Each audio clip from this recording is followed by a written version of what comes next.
How to add an authorized user to your Wells Fargo account.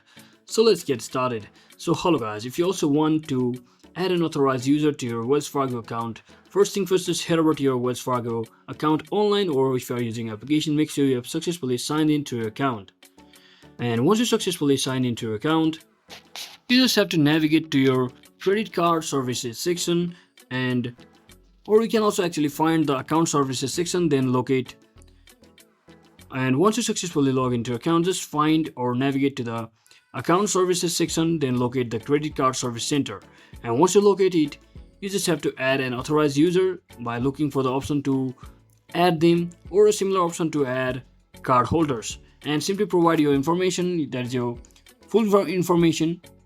And you will need to provide the authorized users such as full name, address, date of birth, social security number, and after carefully reviewing the information you have entered and submit the request, and you can just confirm your verification by verifying your request through an additional security measure.